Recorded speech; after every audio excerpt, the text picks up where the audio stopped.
dedicado exclusivamente a la parte molecular de este caso clínico. Después, más adelante, la R2 Sabri nos va a contar la parte toda endocrinológica.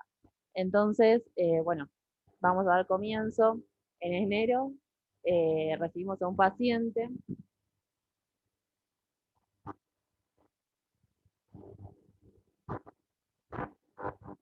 En enero recibimos a un paciente de 11 años que presentaba antecedentes de hiperinsulinemia y exceso de talla.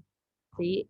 Los padres refieren que este chiquito, desde enero del 2020 a más o menos octubre del 2020, tuvo un crecimiento acelerado, ¿sí? Cambió varias veces la talla del calzado, se notaron cambios en su fisonomía facial, ¿sí? Más ancha la nariz, por ahí un poco más ancha la cara.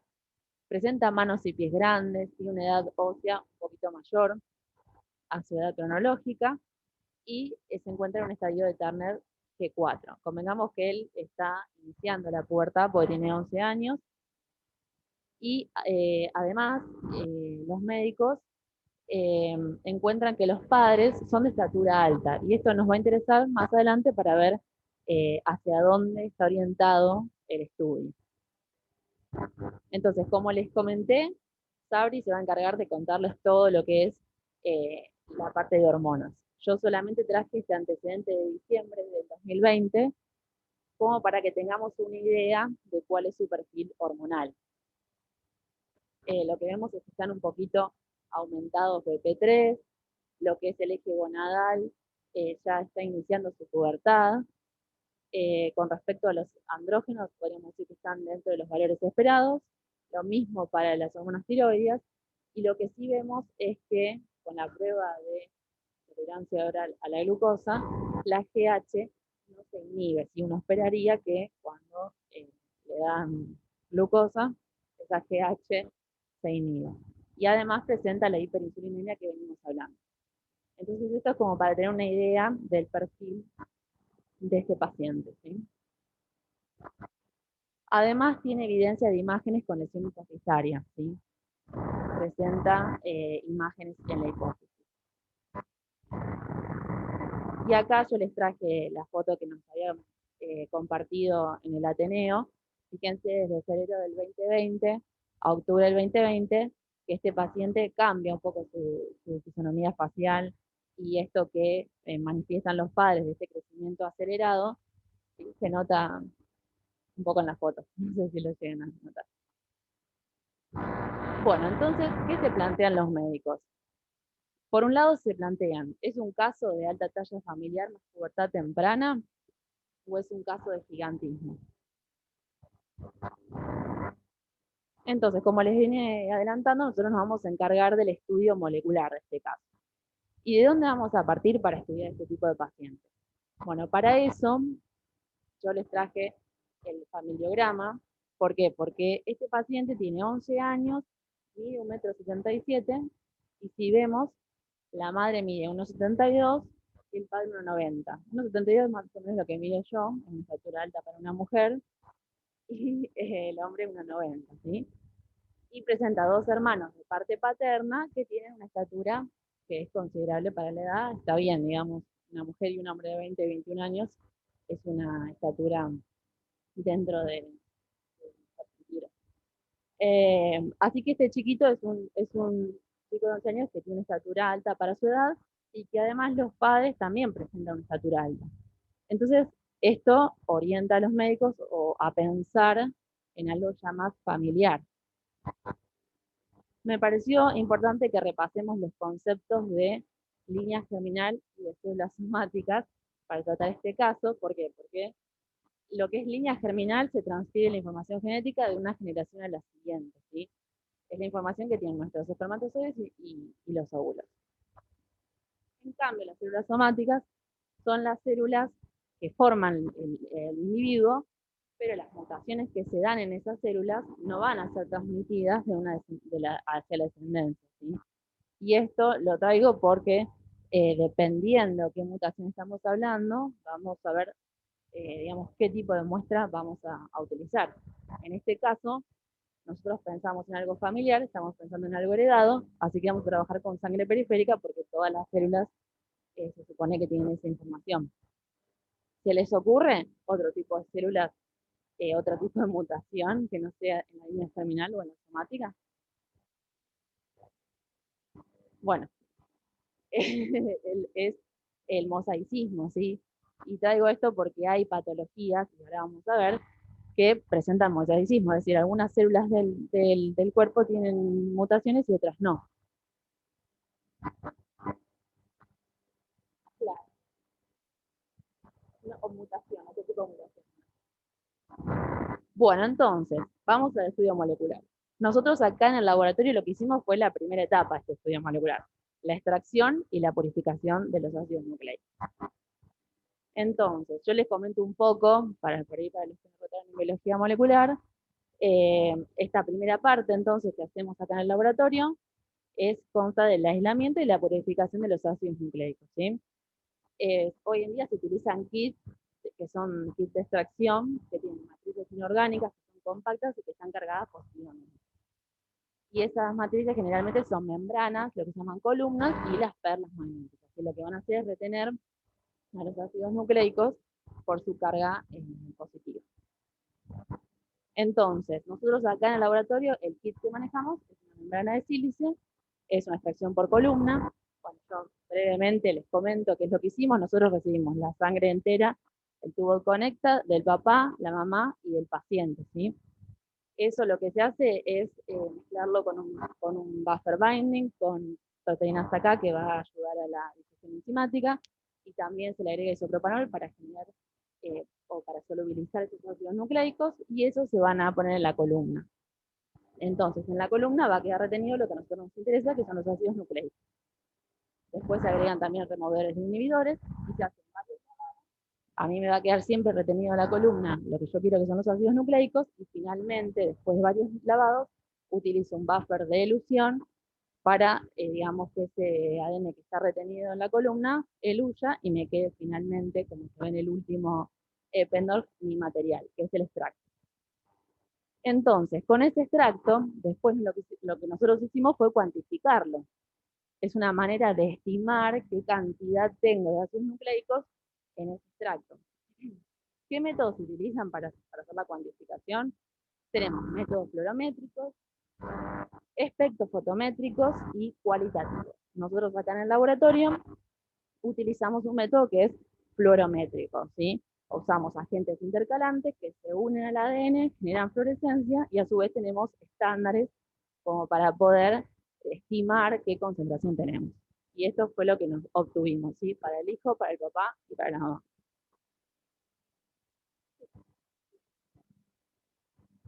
Bueno, esa es la primera etapa, que es la que hacemos acá en el laboratorio. Después la segunda etapa es el análisis de estas mutaciones.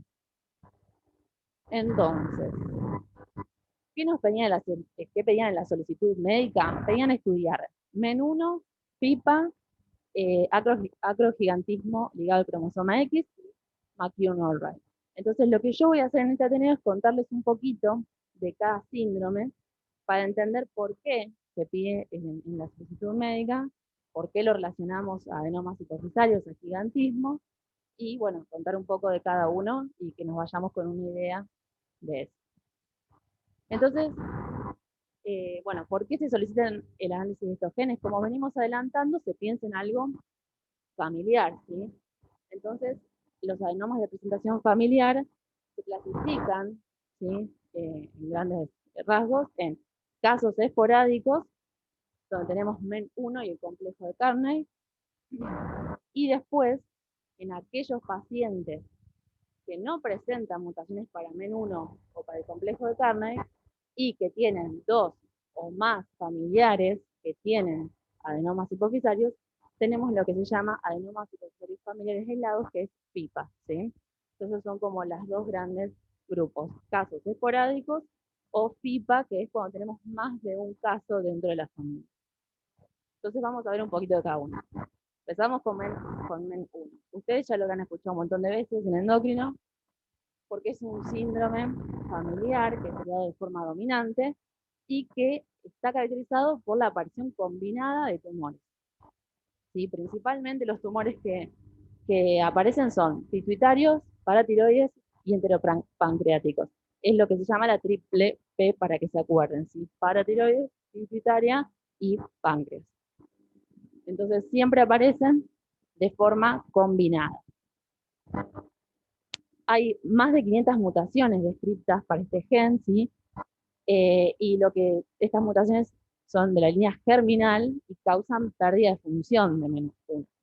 Además de, digamos, nosotros lo que vamos a tener es que tenemos la mutación de la línea germinal en un alelo y el otro alelo se va a inactivar, entonces se va a dar el síndrome, ¿sí?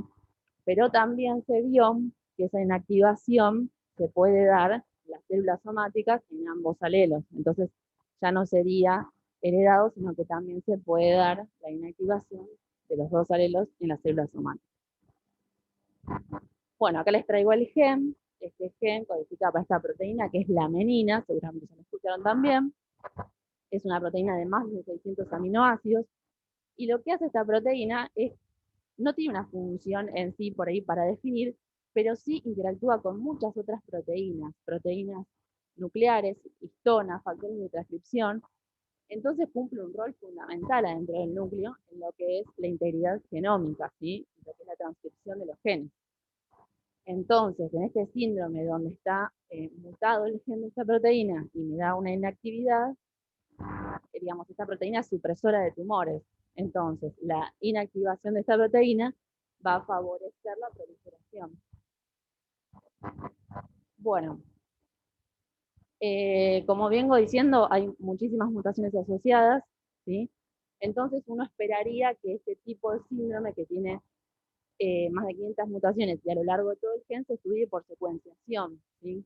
Aún así, estudiándolo por secuenciación completa, podemos no detectar algunas de las mutaciones descritas. Las que describo ahí son algunas de las mutaciones y digamos, pasa frecuentemente que hay muchos pacientes que tienen la clínica de MEN1, pero no tienen la mutación. En esos pacientes podemos pensar en otro síndrome, que es MEN4. MEN4 es un síndrome genético raro, pero que representa entre el 1 y el 3% de los pacientes que, repito, se clasifican como MEN1, pero que no tienen la mutación de MEN1, ¿sí? Entonces, alternativamente, podríamos buscar esa mutación. O existen otras también técnicas como MLPA, que va a buscar más específicamente un cambio más pequeño. Bueno, entonces yo, cuando le mostré la Ateneo Martín, surgió esta pregunta. Digamos, si el paciente solo presenta un tumor endocrino por ahora, porque solo vimos una lesión en la hipófisis, ¿puede tener la mutación en MEN1? ¿Qué me contestarán? Muy bien, el jefe de residentes me dice que sí, porque a futuro puede desarrollar. Claro, este chico tiene 11 años, entonces, digamos, MEN1, la presentación es más cercana a la segunda década de la vida, y aunque los tumores paratiroides son los que tienen la primera manifestación, puede tranquilamente desarrollar más adelante otro tipo de tumor endocrino. Bueno, el siguiente síndrome del complejo de Carney no estaba descrito dentro de la solicitud médica, pero me pareció importante nombrarlo porque en la bibliografía siempre aparece como un adenoma hipofisario familiar. Entonces, se caracteriza por ser un síndrome multisistémico y por los mixomas mucocutáneos y cardíacos, y la hiperpigmentación cutánea. ¿Sí? Genera como unas manchitas en la piel, como si fuera una peta color marrón, alrededor de la boca o en el pecho. Eso es muy común y muy característico. Y alrededor del 20% de los casos se asocia también a los adenomas hipofisarios productores de GH, por eso es que también lo traigo a la Ateneo. Este síndrome está relacionado con una mutación en el gen de la proteína SACA. Acá les traigo la vía de señalización. La proteína que expresa el gen es la proteína SACA, que es dependiente de AMP cíclico y va a estar relacionada con la señalización dentro de la célula. También es una mutación inactivante, que se produce. Bueno, lo que tiene este síndrome es que para diagnosticarlo se utilizan mucho los criterios clínicos. Yo no los traje, pero hay unos criterios clínicos que que se utilizan para diagnosticarlo y además las mutaciones, digamos, del paciente, o si ya hay un familiar que tiene esta mutación, también sirve para diagnosticarlo. En cuanto a los aspectos genéticos, bueno, también está descrito más de 125 mutaciones diferentes de este gen, la mayoría son inactivantes, y como pasa con otros síndromes, acá también se van descubriendo otras formas de mutaciones o en otros locus, digamos, no solo en la proteína acá. Bueno, entonces, yo como les venía adelantando, puede ser que un paciente tenga la clínica de un MEN1 o de este complejo, pero que no tenga las mutaciones en MEN1 o en la proteína acá. Entonces, en esos pacientes, y que además presenten familiares que tengan familias que tengan 2 o más miembros con adenomas hipofisarios, podemos pensar en FIFA, ¿sí? Que suponen entre el 1 y el 2% de los adenomas hipofisarios, pero bueno, hay que tenerlo en cuenta en estos pacientes.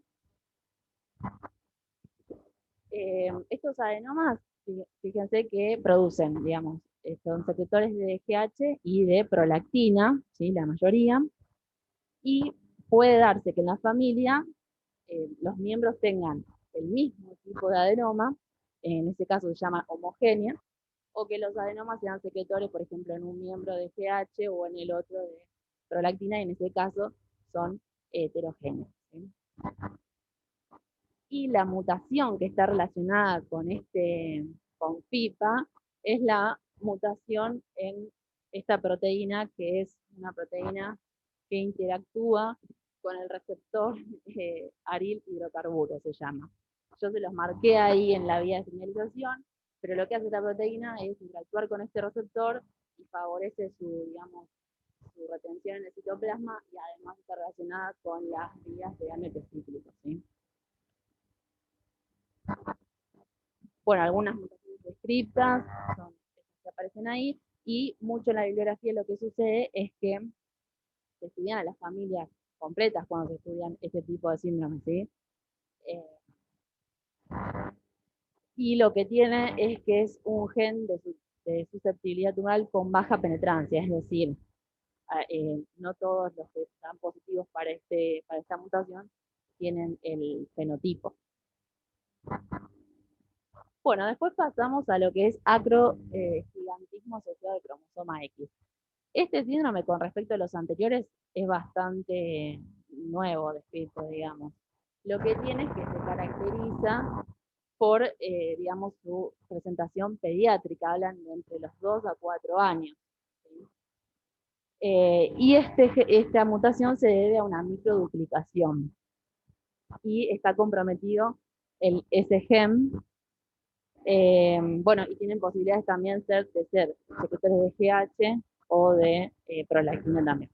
Pero lo más importante que tenemos que rescatar de este síndrome es la edad del inicio, ¿sí? Que es muy temprana, y como ustedes saben, cuando todavía no se están desarrollados los huesos, no están cerradas las epífisis, eso puede generar un gigantismo severo. Yo acá, bueno, traje esto como complementario, pero lo que pasa es que al ser una microduplicación, un estudio complementario podría ser la comparación genómica por hibridación, ¿sí? Y el otro síndrome que nos queda es McCune-Albright, ¿sí? Ustedes ya también lo deben haber escuchado varias veces. Es un síndrome reconocido por una triada, que es la displasia fibrosa, la pubertad precoz y las manchas de café con leche. Y también está relacionado a acromegalia. Y como les había adelantado, este gen presenta mosaicismo. La mutación en este gen es de la proteína quinasa, ¿sí? Que codifica para la subunidad alfa dentro de la señalización de las proteínas G. Bueno, cuando está mutado, lo que va a pasar es que la subunidad alfa está constitutivamente activa. Y en este caso, como es un mosaicismo, y yo voy a tener bastante compleja hacer la muestra, un estudio complementario molecular podría ser la PCR digital, que es como que favorece cuando tenemos, porque piensen que al ser mosaicismo va a estar en muy baja cantidad esa mutación, entonces ahí se hace más complejo. Bueno, entonces resumiendo todos estos síndromes que dijimos, yo les traje esta célula como para resumir que todos estos síndromes que hablamos van a tener mutaciones en alguna partecita, en alguna proteína de señalización dentro de la célula, que eso va a favorecer la proliferación y, digamos, la desregulación. Bueno, tenemos que recordar que los adenomas hipoficiarios son menos frecuentes en la población pediátrica, que, bueno, son de etiología diversa, y lo que principalmente nos orienta a pensar en un adenoma hipofisario es cuando hay, digamos, hipersecreción hormonal o cuando hay alteración en el sistema nervioso central. Bueno, no sé si tienen alguna pregunta, Martín, que está del otro lado, o Adriana, que está acá al lado mío. Esta es la bibliografía. Muchas gracias. Después Sabri entonces queda pendiente la parte de que nos va a contar lo que es la prueba funcional y toda la parte hormonal.